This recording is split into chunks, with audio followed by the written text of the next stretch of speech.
আমাদের পুরনো বাড়িতে একটা সেগুন কাঠের চেয়ার ছিল, বেশ লম্বা হাতলওয়ালা। পিঠের ঠ্যাস দেবার জায়গায় 4টে বড় পাটি, বসার জায়গাটাও অনেক বড়। বাবা ওই চেয়ারটাতে বসতেন, বসে খবরের কাগজ পড়তেন, ডায়েরি লিখতেন, হিসেব লিখতেন। বন্ধুরা কেউ এলে ওই চেয়ারে বসে গল্প করতেন। ওই চেয়ারেই সকাল বিকেল বাবা চা খেতেন বসে। বর্ষার দিনে ওই চেয়ারেই পা তুলে বসে মুড়ি তেলে ভাজাও খেতেন। নতুন ফ্ল্যাটে উঠে এসেছে এখন, তার কোনো ঘরেই চেয়ারটা ঠিকমতো রাখা যাচ্ছিল না। নতুন সব আসবাবের মধ্যে চেয়ারটা অসম্ভব বেমানান, কিন্তু বাবার মতোই বাবার ওই চেয়ারটাও আমার ভীষণ প্রিয়। ওটা ফেলে দেব বা বিক্রি করে দেব কোনোটাই ভাবতে পারি না।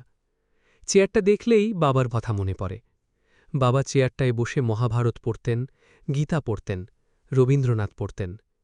চেয়ারটার গায়ে হাত রাখলেই আমার এখনও মহাভারত, গীতা, রবীন্দ্রনাথ কানের মধ্যে বেজে ওঠে। তবু সেই চেয়ারটাকে রাখতে পারলাম না। নতুন কেনা একটা স্টিলের আলমারি ঘরে ঢোকানোর সময় ধাক্কা লেগে চেয়ারটা ভেঙে গেল, একটা পা জখম হয়ে গেল। তারপর থেকে ফ্ল্যাট বাড়ির ছাতে জলের ট্যাঙ্কের পাশে এক কোণায় চেয়ারটা পড়ে আছে, বৃষ্টিতে ভিজছে, রোদে পুড়ছে। তবু ছাতে গিয়ে সেই চেয়ারটার দিকে চোখ পড়লে বাবার কথা ভীষণ মনে পড়ে।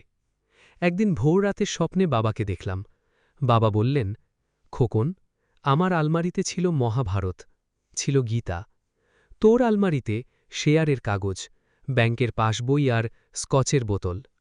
আমার খাতাপত্রে আমি লিখতাম গান, কবিতা, লিখে রাখতুম সুভাষ বোসের বক্তৃতার সারাংশ। তুই তোর নোটবুকে, ডায়েরিতে কেবল টাকার হিসেব রাখিস। খোকন, আমার চেয়ারটাতে বসে অলস মধ্যাহ্নে আমি ভাবতাম মাস্টারদার কথা, ঋষি অরবিন্দের কথা, শ্রীরামকৃষ্ণের কথা। আর ওই চেয়ারে বসে তুই এখন গল্প করিস নোংরা রাজনীতির? না খোকন, ও চেয়ার তুই ছুঁস না। হ্যাঁ খোকন, তুই ও চেয়ারের যোগ্য নয়। ঘুম যখন আচমকা ভেঙে গেল, দৌড়ে ছাতে গেলাম।